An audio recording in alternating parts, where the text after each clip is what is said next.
بسم الله الرحمن الرحيم. السلام عليكم ورحمة الله.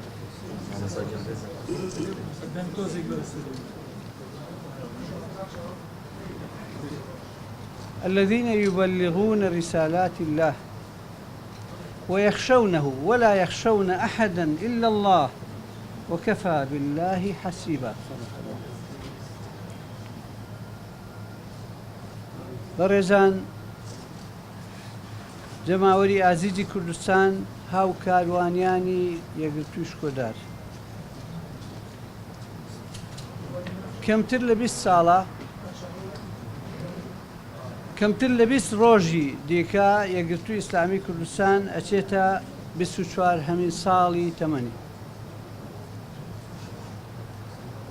پێش 24 ساڵ دەستەیەک مرۆڤی دەستپاک و دڵپاک و خەمخۆری گەل و نیشتیمان کاروان یەکگرتوویان خستەڕێ. ئەو کات یەکگرتوو هەموو شتی جیاواز بوو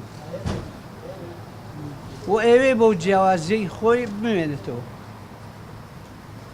لە هیچ حیزب و لایەنێکی تر نەئەچوو ناچێ، بەڵام بە ئیرادەیەکی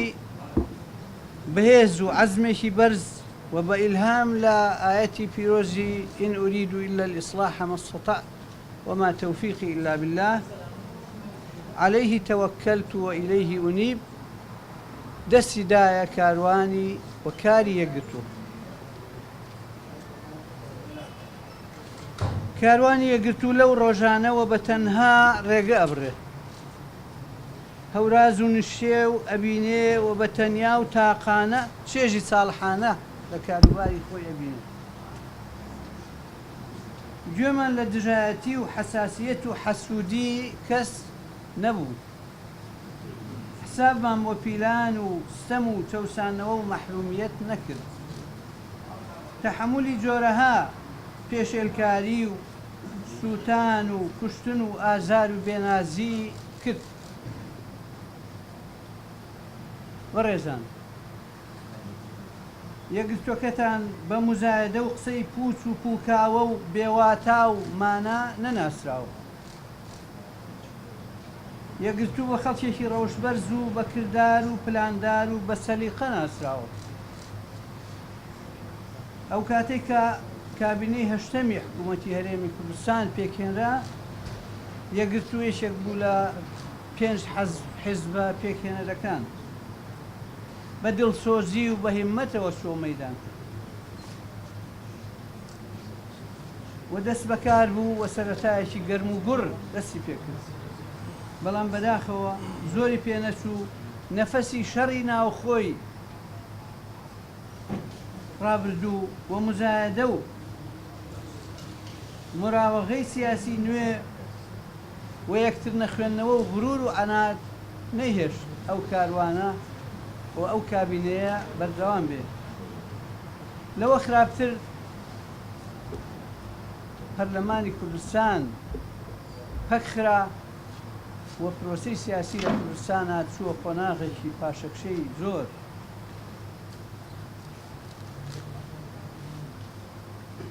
بەداخەوە ڕێگە درا مهاتەرات و مزایدات بچێتە جێگای سیاسەتکردنی دروست و دڵسۆزی و خەمخۆری بۆ گەل وڵات.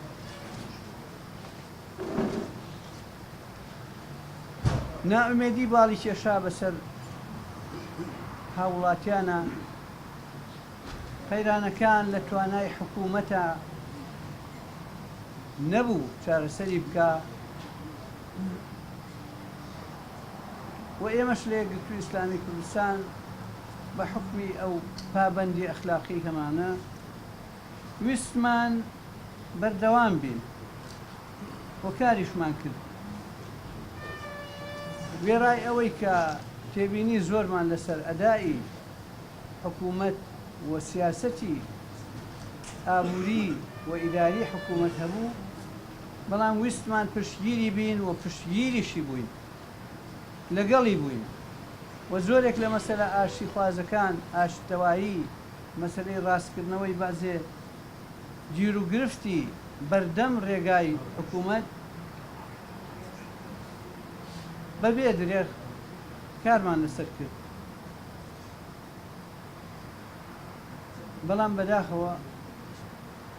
نەمانتوانی ئەوەی کە پێویستە ببێ و حکوومەت نەیتوانی زاڵ بێ بەسەر کۆسپەکانە بە تایبەت کوردستان 2 ساڵە بۆتە قوربانی عەقڵیەتی سیاسەتکردن بۆ نابودکردنی بەرامبەر بۆ نابودکردنی ئەمڕۆی گەل و وڵات بە هیوای ئەوەی سبەینێ بە ئینتخاباتێک بە هەڵبژاردنێک دەسەڵات دەست بخرێت کە ئەمەش بەڕاستی مەئساتە کارەساتە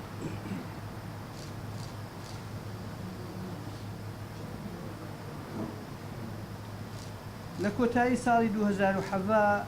پاش ئەم پاشەکشێ زۆرە و ئەم مەترسیانەی کە هاتن ئەم گەلە کۆمەیی کرا لە گەلی کوردستان و لە هەرێمی کوردستان بە پارساوی ڕێفراندوم ئێمە حەریص بووین لەگەڵ دەسەڵاتی کوردستان لەگەڵ پرۆسەکە بۆستین و لە کاتی تەنگانە بەجێی نەهێڵین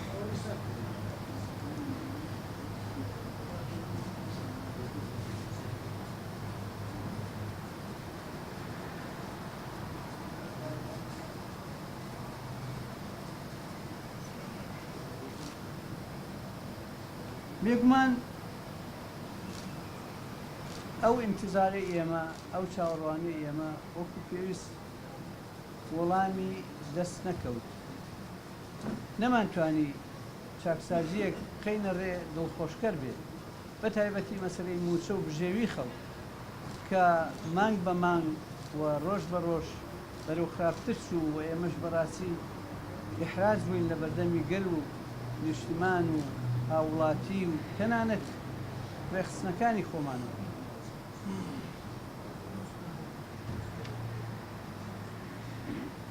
پێشی 25 ئەوەنە ڕۆژێک 23 مانگی 12 کۆبوونەوەیەکمان کرد لە سەرکردایەتی و یاداشتێکمان ئامادە کرد بە 24 خاڵ و وەفدێکمان تەشکیلدا لەگەڵ حکوومەت گفتوگۆ بکە بەشک و وەکو ئاخر فرسەت بتوانین هاوکاری حکوومەت بین و بتوانین ئەو تەنگ گیر و گرفت و گرژیانەی کە هەیە ئەو ئیشکالاتی هەیە دەستمانی بین بێگومان هەستمان کرد ئێرادەیەک هەیە کە سەرۆکی حکوومەت و جێگرەکەی ئەیانەوێت چارەسەر بکەن بەڵام زۆر لە مەسەلەکان کەڵەکە بووە و لە توانای ئەوانیشان نییە زۆر ئینتیزاری ئێمە چاوەڕوانی ئێمە درێژبوونەوەی ماوەی ئینتیزارەکەی ئێمە کە بۆ 2 ساڵە چێ و نەتوانینی حکوومەت بۆ بەدەمەوە هاتنی بە تایبەتی مەسەلە جددیەکانی ئەو یاداشتا کە مەسەلەی موچە و بژێوی بوو ئێمەی خستە ئیحراجێکەوە کە ئەبوو ئیختیاری یەکێک لەو بژاردانە بکەین یا ئەوەی بکشینەوە یا ئەوەی ئیدامە بین و بەو حاڵەتەی کە زۆر قرس بوو لەسەر ئینکاری ئەوش ناکرێت دوو حیزبی دەسەڵات کە ئەمڕۆ حکوومەت لە مەسئولیەتی ئەوانایە خۆیان تەحملی مەسئولیەتی ئەو وەزعاکەن و ئێمەش چەند ئەمانتوانی بێ کە لەگەڵ حکوومەت بووین وەزیرەکانمان درێغیان نەکردووە لە پۆست و کاری خۆیانە بەڵام مەسەلەکە لەوە گەورەترە و کۆسپەکان مشکلەکان لەوە سەختترە بۆیە ئەمڕۆ کە وادەکە تەواو بوو دوێنێ تەواو بوو جارێکی تر لەگەڵ حکوومەت وەفدی دانوستانکار دانیشتێکی تریان کرد و جارێکی تر چوونەوە بەسەر خاڵەکانە و هەستمان کرد کە باسێکی قابلی ئەنجامدان نییە بۆیان ئێمەش بەڕاستی وادەکەمان تەواو بوو احتراماً بۆ تەوقیت و کات لای ئێمە کە گرنگە کۆبوونەوەکەمان بەکراوەی هێشتەوە بۆ ئەمڕۆ و ئەمڕۆ کە وەڵاممان دەستکەوت کە ئەنجامدانی ئەو خاڵە بە تایبەتی جەوهەریانە کە مەسەلەی موچە و مەسەلەی باجەکان و باجێ مەسەلەی ئەساسی بوو کە ڕەنگە خۆتان یاداشتەکەتان بیبێ وەڵامەکەمان دەستکەوت کە نابێ یا ناکرێ یا لە توانایان نییە ئەمڕۆ لە کۆبوونەوەی سەرکردایەتیە بە ئیجماع بڕیاری کشانەوەماندا لە حکوومەت لێرە تەبعاً سوپاسێکی زۆری وەزیرە بەڕێزەکانی خۆمانەکەی کە مەسئولانە کاریان کرد تا لە کابینا بوون و ئێستش کە هەر چواریان هەر پێنجیان ئەندامی سەرکردایەتین بە بەڵێ دەنگیاندا بۆ کشانەوە و هاوڕێ و هاو دەنگ لەگەڵ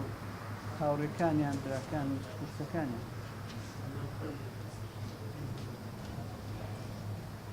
ئێمە بێگومان نامانەوێ و نەشمان ویستووە حکوومەت بکەوێ یا وڵات بێ بکەوێتە فەراغی ئەمنی یا دەسەڵات ئەو دروشمانەی کە خەڵک هەڵیەگرێ ئەمە لە دنیای ئەو قسانە نین ئێمە ئەمانەوێ بەم هەنگاوە خێرا بکەین تەعجیل بکەین پاڵ بنین بە حکوومەتەوە کە بچێ بەدەم چارەسەری ئەو گرفتانەوە کە وەساون و وەکو هاوڵاتی وەکو حیزبیش وەکو قیادەی حیزبیش ئامادەین بۆ هاوکاری حکوومەت بۆ چارەسەری گرفتەکانی بەڵام لە دەرەوەی ئەو مەسئولیەتی وەزارەت بە جەماوەری کوردستان و هەموو لایەک ڕاگەیەنی کە ئەم هەنگاوەی ئێمە دژ بە کەس و هیچ لایەنێکی دیاریکراو نییە و بۆ ڕازیکردن و چەپڵە بۆ لێدانی کەسیش نییە چاولێکەری کەس و جەبهەگیری لەگەڵ کەسی ترانەیە ئێمە ئەمانەوێ سادقانە و ڕاشکاوانە وەکو یەکگرتو سەرەتا هێناوێتی بەتەنیا و تاقانە هەروە بەتەنیا هەنگاوەکانی بنێ چەندەی پێکرا چەندە ممکن بوو خۆمان نەخینە ژێر ئەرک و مەسئولیەتی کەس زۆریان وت و زۆریان مراهنە کرد و گرەوی زۆر کرا لەسەر یەکگرتو کە ناتوانێ ئەوە بکا و ئەتوانێ ئەوە بکا و ناتوانێ ئەوە بکە ئەبێ ئەوانە هەموو لە حاڵی خۆیان تۆزێک مراجعە بکەن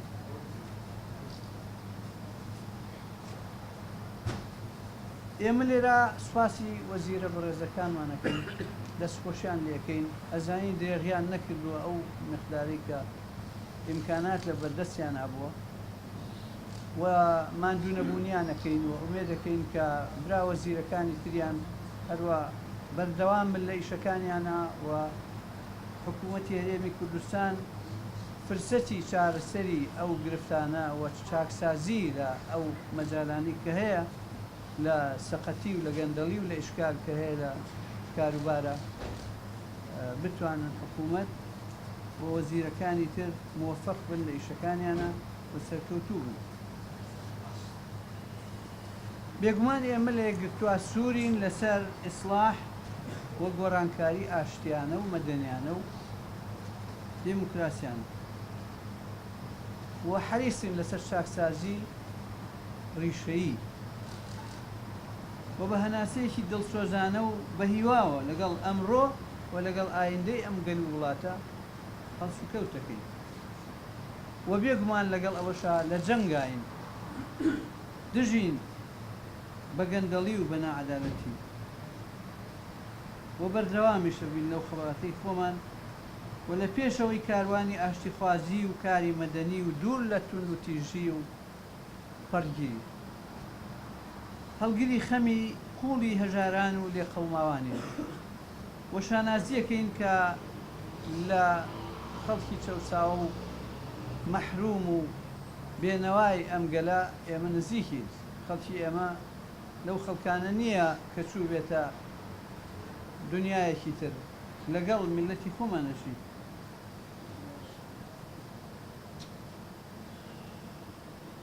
وأمید دەکەین ئەمڕۆ لەم قۆناغا و لەم سەعاتە بتوانین یەکگرتوو لە قۆناغێکی نوێوە و لە وێستگەی گرنگی سیاسی ئەمڕۆیەوە هەنگاوی باشتر و ئومێدێکی باشتر بات بەگەل وڵات پەیمان بەخوای خۆمان دەدەین وەگەل و هاوڵاتیانی ئازیز دڵیان ئەەکەینەوە کە یەکگرتوو بە هەمان هەناسە و ئیرادەی سەرەتاکانیەوە هەنگاوانێ وە سوود لە ئەزمموی چارەکە سەدەیەک لە کاریش وەرەگرین و چاوەڕێی دوعای خێری ئێوە و پشتیوانی خوای مێهرەبانی خوای گەورە یار و یاوەر و پەنای هەمووان بێ و کوردستانیش لە هەموو بەڵاو و فتنەیەک پارێزراو بێ و سوپاس بۆ ئێوە.